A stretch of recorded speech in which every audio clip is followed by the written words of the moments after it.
guess so. To start it all off, you're Peace Treaty. Where did the inspiration for the name come from? Actually, sorry. The other guy, Josh, in the group, his ex-girlfriend kind of gave him the name, kind of like a peace treaty between there, the breakup. And it kind of just developed into like a group when we started joining, like, oh, you know, bringing people together with music, like peace, kind of peace treaty, you know. Like if you can get on the dance floor and dance together, then you can live together. Like, that's one of my favorite quotes. So kind of developed into that. Yeah, absolutely. I mean, I thought it was kind of funny. I mean, considering that your beats are destroying dance floors, inciting destructive dancing and chaos. Like, I thought that was pretty awesome. We get that a lot. It's an often said thing, which we like. We find it ironic. It's funny. Yeah, perfect. So when did you guys start doing what you're doing? I mean, I saw that you guys it was formed in January 2010, but yeah, Josh got it started right around January 2010. I joined up with him in March 2010, and then Angelo in August. So I mean, it's been just a little bit over a year. I think the year anniversary of our first show was 420 actually this year. Awesome. Yeah. Okay. So it hasn't been around very long, but we've been busting our ass, working hard for that year. Yeah, well, you say, I mean, you've been working hard, but your rise to the top has been so fast so far. I mean, just starting last year, you guys, I mean, rocketed up from where you began. What do you think about that? Like, what do you think about your really, really rapid ascent to, I would say, fame at this point? I don't know, man.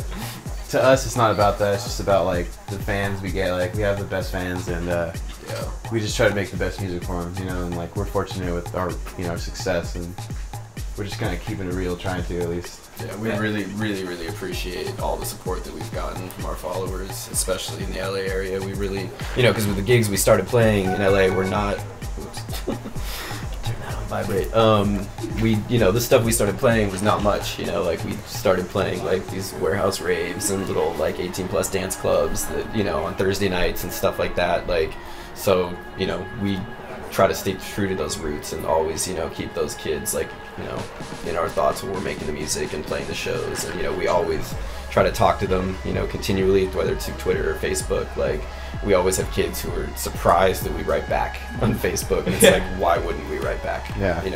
I see no reason not to, like, we like talking to our fans, we like that feedback, and like, it's good because they're honest, like, they'll tell us when they don't like something we're doing. Like, when we did the Natalia Kills dubstep remix, like, there's some kids out there who like our usual style and hate dubstep, so they told us when we made that track, they're like, oh, dubstep sucks or whatever, but we're like, yeah, we just wanted to try it out, dabble in it. So we like that kind of discourse with our fans. Yeah, I mean, there will always be like positive and negative feedback. But I mean, you guys definitely have somewhat distinctive style now that you've built yourselves. Like, is that something that you've all three contributed to like this? Like, you've built this unique style yourselves. Definitely, yeah. Mm-hmm. We all bring something different to the table. So Josh has his thing, I have my thing, Sam. It's like it all works out together. I think that's why it's been easy for us to kind of just keep on trucking, like keep on moving it up. We all have very different backgrounds when it comes to music and just like what we listened to before Peace Treaty and also what we were all doing before Peace Treaty. So we all have a lot of different things to bring to the table, which is really nice.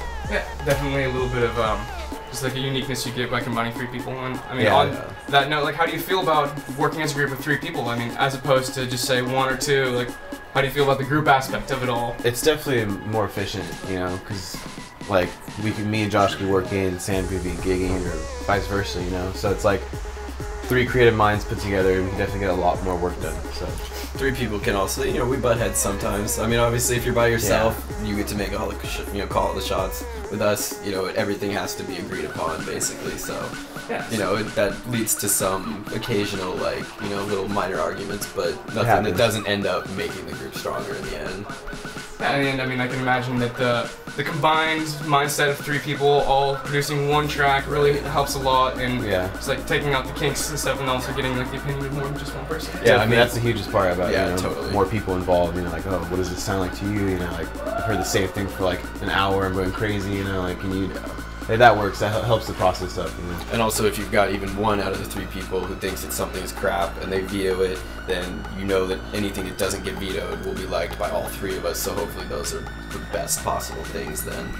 Like everything that's partially crap to any one of us gets thrown out. So it's a good quality filter. So I mean, on the same note with three people, how do you feel with touring with three people? I mean, I'm sure like for example, like who would you say is like the messiest in your group? Like, Josh. Yeah, Josh is for sure the messiest. And the most forgetful. More, yeah. Absent-minded.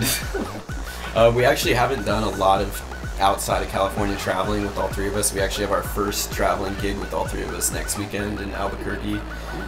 It's for now. Most of our away DJ sets are usually either one or two of us, and that's just kind of like a cost thing, you know. Like it's easier for the promoters to fly out one person or two people than it is to fly out three. And plus, we try to keep the like 3-person sets, especially the live ones, for like kind of bigger special events and whatnot. So we try to differentiate between the DJ sets and the live sets, and that has to do with the amount of people appearing at them. So. Gotcha. I mean, so aside from Albuquerque, do you have any other huge shows coming up or anything big we can look forward to in the upcoming months? I mean, Definitely. I saw you guys are you confirmed for EDC or is this? We're working on it. Yeah, there's detailed. Yeah, there's detailed. Yeah, We're in talks. Yeah. But no, we're doing this whole month-long bus tour that Josh is going on in June called the Pickle Patch Tour, sponsored by Scion and DimMac, and it basically runs, I think, from June 6th to like June 28th. Mm-hmm. And it's a bus tour all around the U.S. with Autoerotic and Scanners and Rob Roy, and it's all DimMac artists. And it's the first time that DimMac's done an all DimMac roster tour with Scion, so everybody's pretty stoked about that. And then while Josh is doing that, Angelo and I are going to Puerto Rico for the first time to play, so we're pretty stoked on Pretty that. big gig over there. Yeah. And then we have next week we have Wave House on Sunday, and same day we have Boyer in San Diego. So Yeah. 2 shows. Layback Luke. Layback Luke, which is like One of our idols. Yeah, it's you know, gonna we be- look up to yeah. him a He's lot. great at what he does. I still don't believe it, but And then July 1st, we've played Avalon several times, both the side room and then the main stage, but it's always been, supporting. So then July 1st, we're headlining Avalon for the first time, which is something we're really excited about.